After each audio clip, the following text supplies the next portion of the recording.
I call this Rotting River, on account of all the dead things I've thrown in it over the years. It'll take you into the Devil's Peak Caverns if you follow it under the bridge. That's one option. Other's the slope up. If you're up for some fun, let's chat.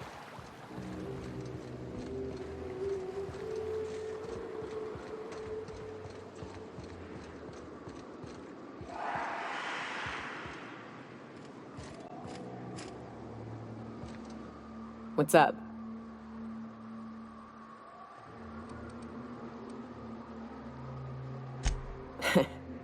I took a job once to clear out a rap nest. Partnered up with a fellow out of Fallbrook who called himself Dirty Don.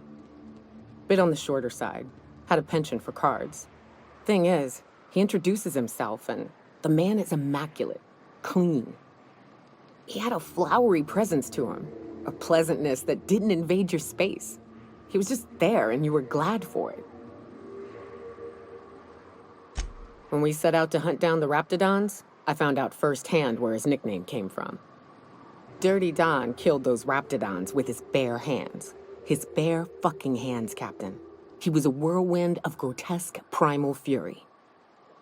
In the end, he stood drenched in blood over the entrails of a dozen raps. If he had a scratch on him, I wouldn't have been able to tell. It was glorious. Day came when he tried to take on a Mantiqueen. Got himself eaten one limb at a time. Wonder if he tasted like soap. Oh well, live and learn.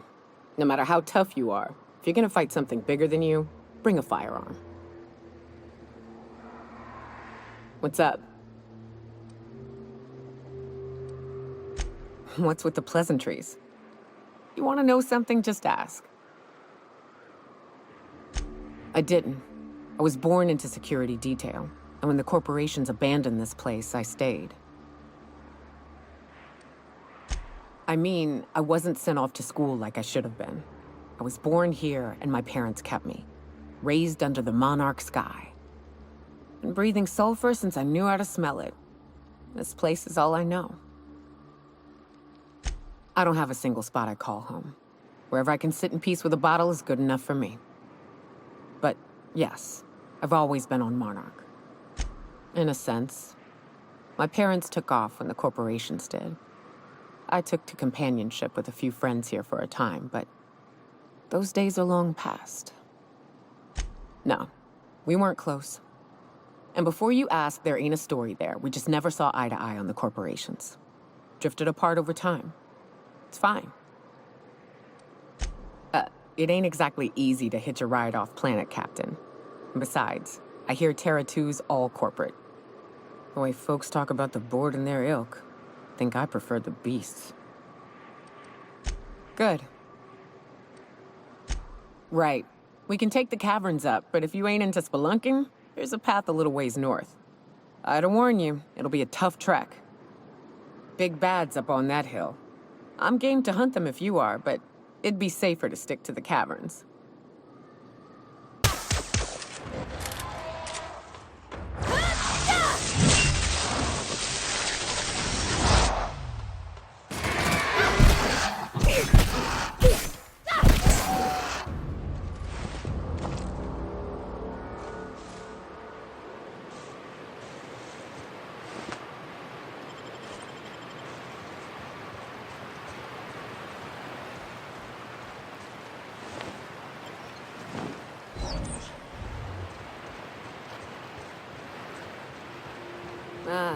This factory offers the loveliest aromas.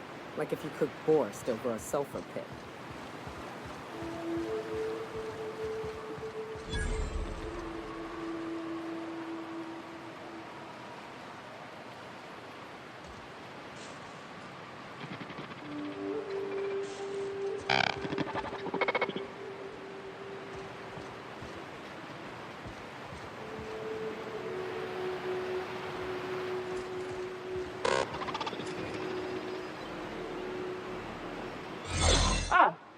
You must be a part of the new line shift. Don't tell me you lost your key card already. A lost card's worth 2 infractions, you know.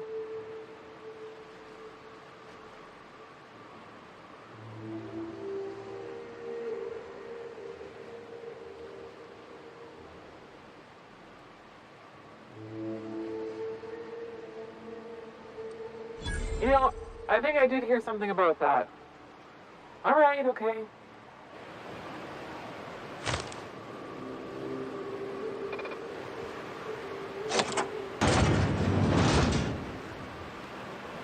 Remember, your needs have been provided for.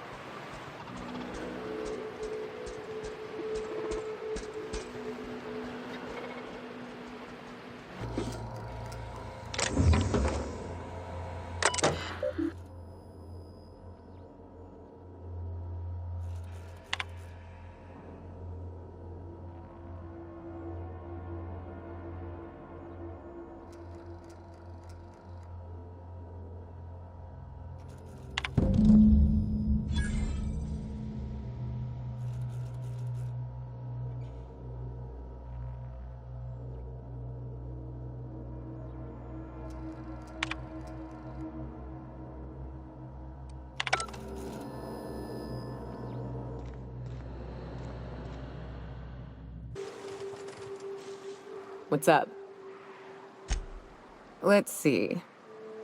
These caves lead up through the mountain. It ain't the most direct way, but it's the safest.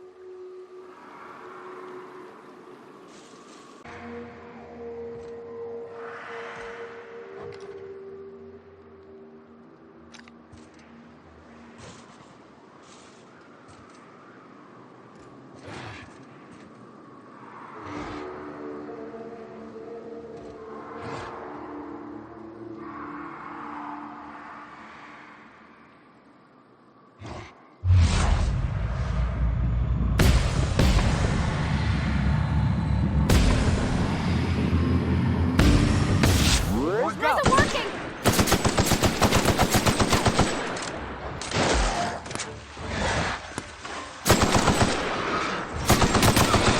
Here I go!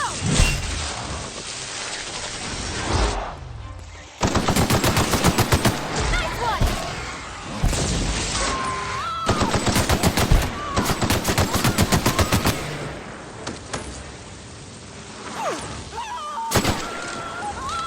I can't see!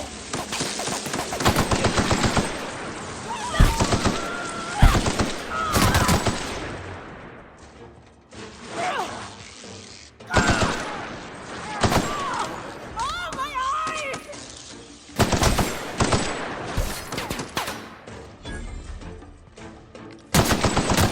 We're done here.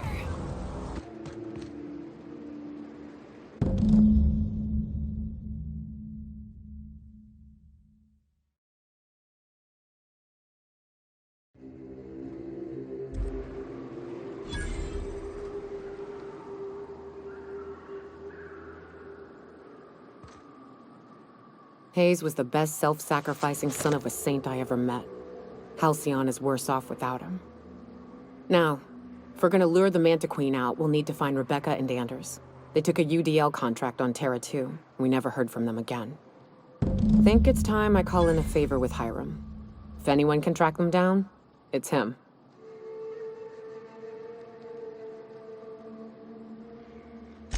I don't know much about it. It paid well, so they took it. They said they'd be back in a couple of weeks and that maybe we could all use the money to get off Monarch. That was a long time ago. I should have.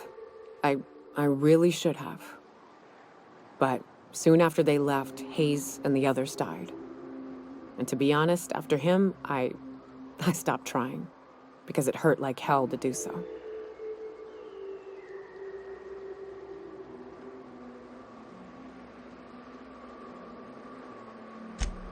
Thanks.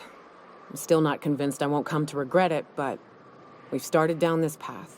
Might as well see it through. Maybe it'll stop me screaming at night.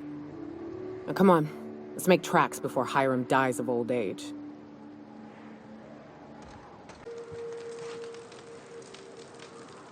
Hey, Mannequin Slayer! Glad you made it in one piece.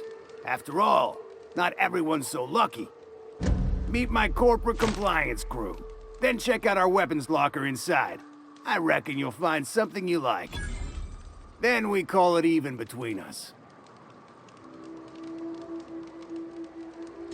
We were hired to do so, why else? You did get the memo that we're mercenaries? Our client's a bit unorthodox, sure.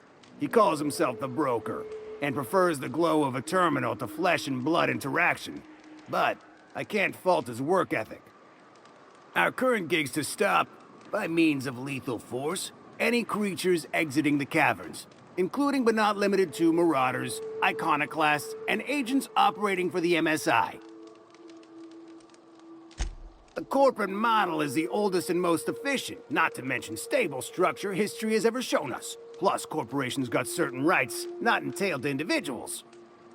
I lead the C3s. Addie covers our payroll and expenditures, Lance handles the human capital, and Donald is our charming public face. Our system works. We've racked up more confirmed kills than any other crew you can hire.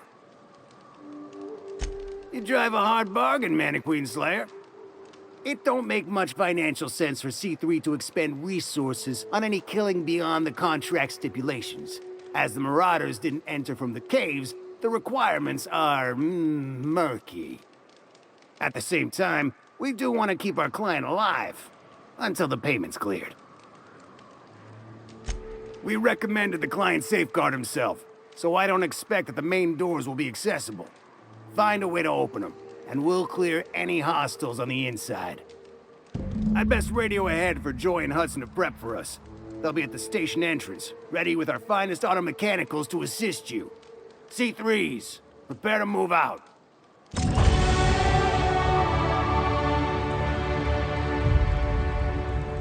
We're locked and loaded. Joy and Hudson know you're coming. They'll back you in the frontal assault on Devil's Peak. Thank the architect! Bertolt's back!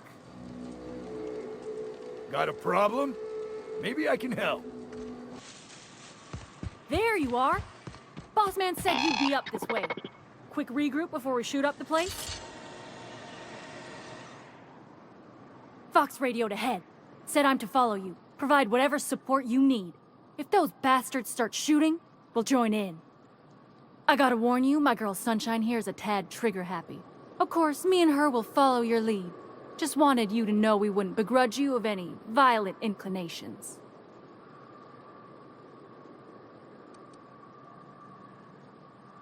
You're A-okay, stranger. Hear that, Hudson? It's payday.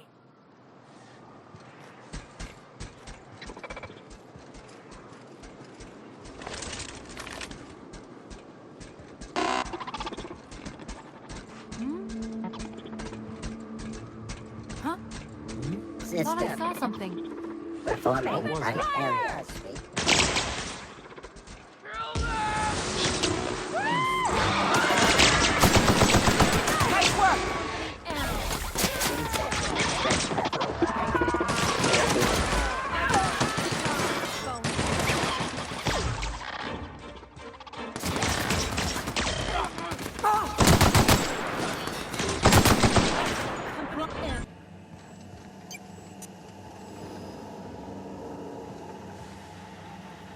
I can't tell if you're brave or simply touched in the head.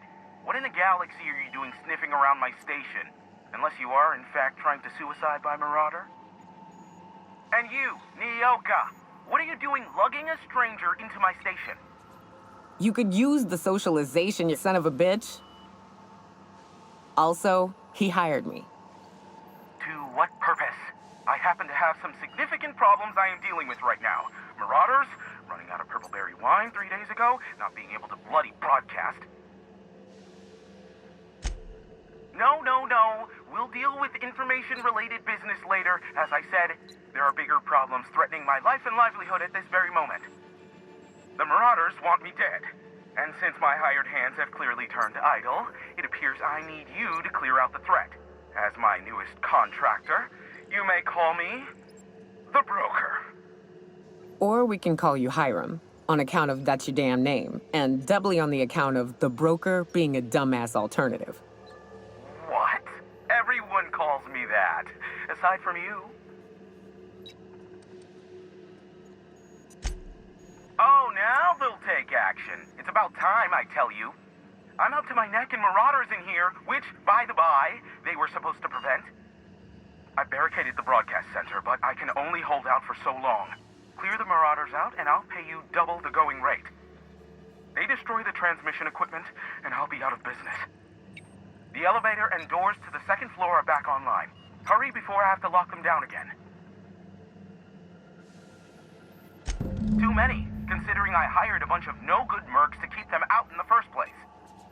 Already, they've caused considerable damage to the station's property. If they take down the broadcast equipment, I'll be out of a job, permanently.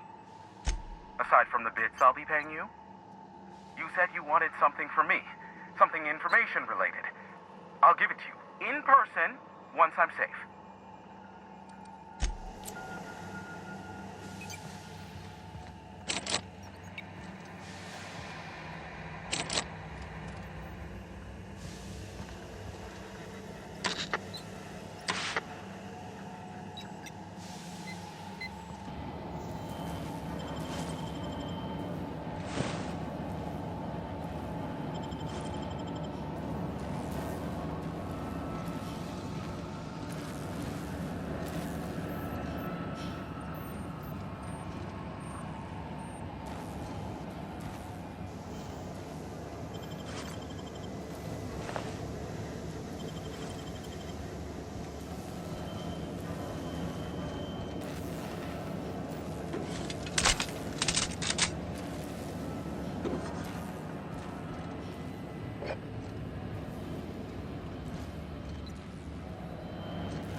Old laws, but I love my job. Ain't nothing like getting paid to kill. Ah, Marauder free at last. I'll get the door. You hurry on in.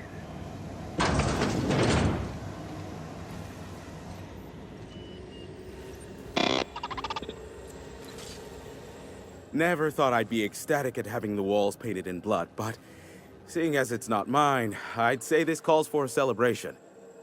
And you got me my money's worth out of the C3s. I ought to have simply dealt with you in the first place.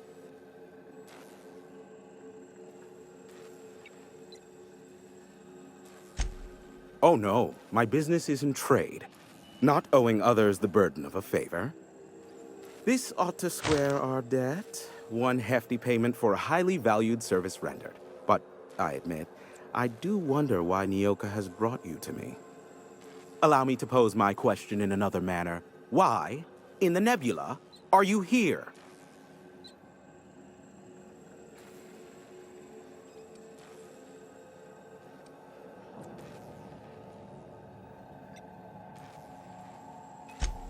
If you insist. As I was telling you before, I am the premier broker for all of Monarch. Phineas must have sent you. He's the only one insane enough to send someone to Monarch to rush me. I knew it was only a matter of time before he came a-knocking. Look, I might be late, but I fulfill my contracts, always. Oh, you do you? I have lost track of the number of beers you owe me for chasing raptidons off your stoop. Are you fibbing? Be honest. I take offense to that. Look, okay. It might take me a while this time. I am awaiting but a single incoming transmission containing the information we desire.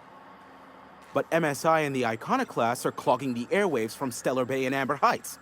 In their war against each other, they're scrambling each other's outgoing transmissions.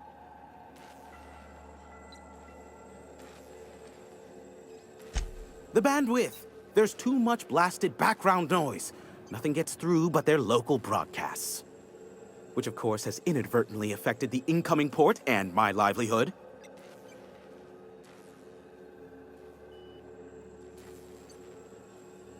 No, they're jamming the limited frequencies we have at our disposal. Nothing extraplanetary can get in or out until the frequency pollution thins out. The safest bet is to convince Graham and Sanjar to stop transmitting on their end.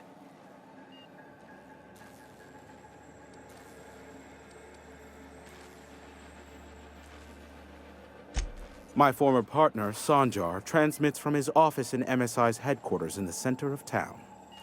Don't let him try to fool you.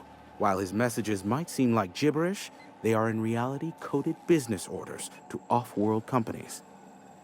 I understand why he needs the bandwidth, but we had a deal and he's broadcasting ceaselessly.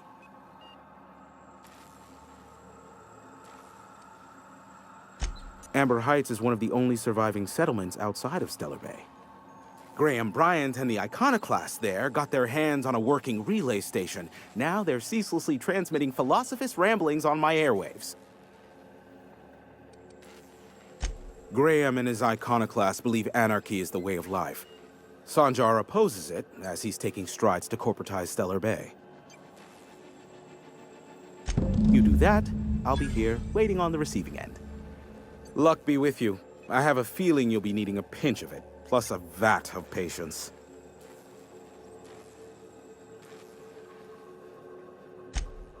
Oh, great. I love doing pro bono work for friends. Aw, you called us friends. I'd normally entertain your self-aggrandizing delusions, but this time it's important. Important to you is not the same as important to me. Although I do recognize that you may have earned some goodwill during your months laboring for me.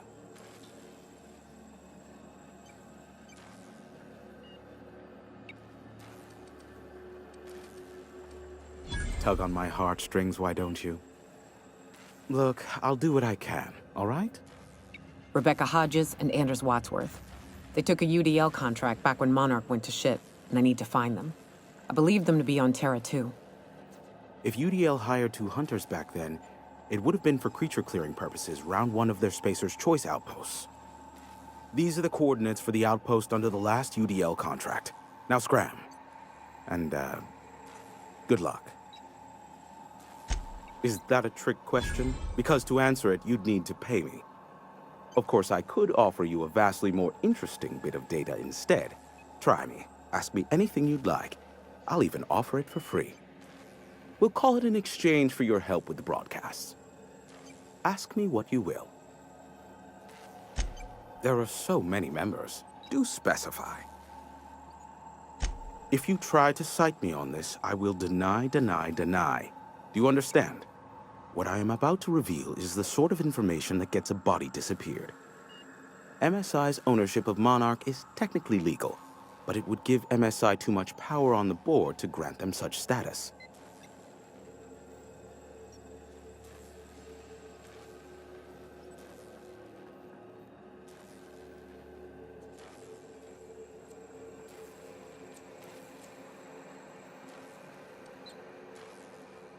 Exactly. But you didn't hear so much as a whisper of such from me. Luckily for you, I am a veritable font of information. They are a curious lot. Insufferable. And short-sighted, too. What else do you wish to know?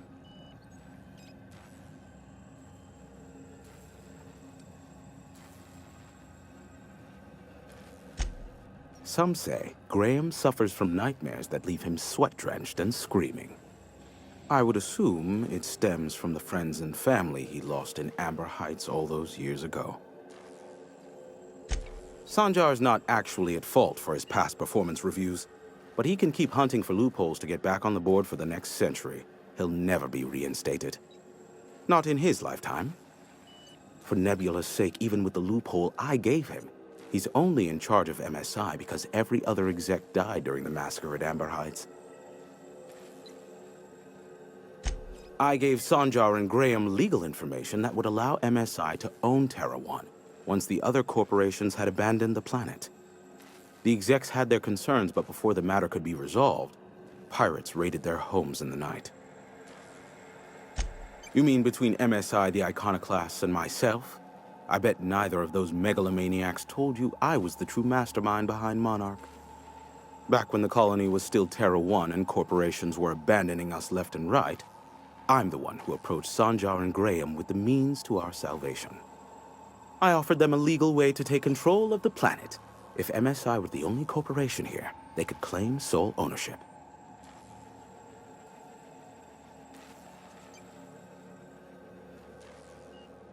Precisely. The other corporations were fleeing because of the hazard clause declaring Terra 1 uninhabitable. But MSI had lagged behind, giving Sanjar and Graham an opportunity. Take over MSI, stay here while the other corps left, take over the planet. Precisely. Without me, they never would have done more than play Revolution in hushed whispers over scuzzy kale ales in the tavern. Thus, the bargain was struck. They could run MSI while I would operate Devil's Peak Station. Unfortunately, relations have soured over time. Competing ideologies. Graham believes Sanjar has become corrupted by the corporate lifestyle, that he is now similar to the original corporate executives they sought to reform. And Sanjar has learned the hard way that Graham is quite morally gray. Luckily for you, I am a veritable font of information. Not much, admittedly. Phineas has been in hiding for the past 35 years. He got in touch with Nyoka first, who I use as a physical go-between. The rest is history. As far as what's between us, I mean. Outside of that, well, that's a raptidon of another color. I do know this much. There is a sharper side to the good scientist than you'd expect. If allegations are to be believed, the experiments he conducts for the greater good are in fact treasonous and for self-gain. I am not convinced as to the validity of these allegations, considering the source, but I am also not unconvinced either. Luckily for you, I am a veritable font of information. What? No. Why would I go out of my way to intercept messages from Earth? There's no market for them. No buyer means it's not worth my time. Now, if you wanted me to intercept a certain one, that might be worth it for the right price. How low you seemingly regard my trade. I may have a secret for you, for the right exchange. How low you seemingly regard my trade. Nyoka, pick me up some Stimulotion and a bottle of purple berry wine when you're next in Stellar Bay.